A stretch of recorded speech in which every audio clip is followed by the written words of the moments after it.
Grassroots racing has always been the working man's motorsport. You could buy an old car, find a cheap trailer, and spend your Saturday nights at the local dirt track. At least, that's how it was supposed to work. I'm a high school teacher, and so when I decided to start racing, my budget was extremely limited.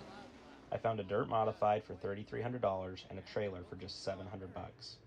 And for $4,000, I was a race car driver. My car came from a budget modified class that used to run near me. The rules were incredibly simple. You just needed a modified, sport mod, or a similar chassis, and you could throw a stock Chevy 305 small block into it and go racing. The whole point was that it was supposed to be cheap racing. But eventually there were suspicions that some of the competitors weren't running stock 305s, and that was one of the problems with the budget classes that you find today. Once somebody finds more speed, everyone else has to either spend more to keep up or accept being slow. Eventually the class disappeared and left a bunch of 305 modifieds without a home. These were eligible to run with the Northern Sport mods near me, but most of them were not very competitive. So people started unloading them for cheap. And that's how I was able to get mine for just $3,300. The problem was that I wanted to be competitive with the other Northern Sport mods. My car had been built as a Southern Sport mod and had a factory-style rear suspension setup, and of course, a stock 305, making half the power of what the crate motors were that the other Northerns ran. My car was extremely slow, and I struggled to even finish on the lead lap last season. And the engine wasn't my only problem. I just couldn't get the car to rotate with that factory suspension setup. Other cars would slide through the corner sideways and drive off while I couldn't get mine to do that. I'd gotten into racing cheaply, and I had bought a car that was not competitive. And that's just where the cost of grassroots racing starts.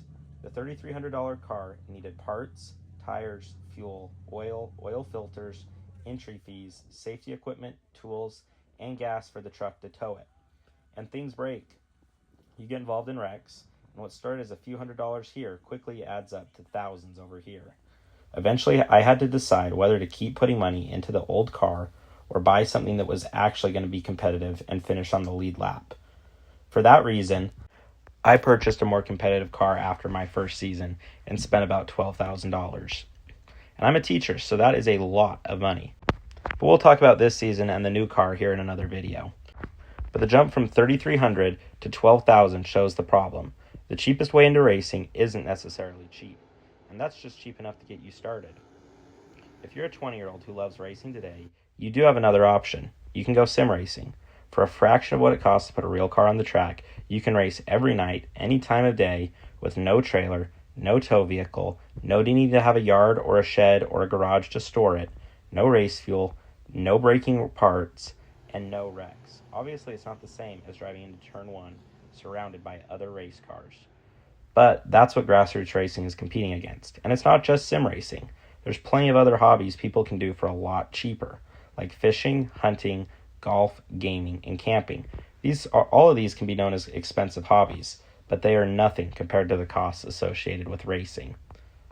Local racing needs new drivers to keep these tracks open. They need people coming into the grandstands to watch their family members race or their favorite drivers race, and buying pit passes, concessions, all of that is needed to keep these tracks open. And you need new fans in the grandstands thinking, I could do that, so that one day they end up entering the sport as well.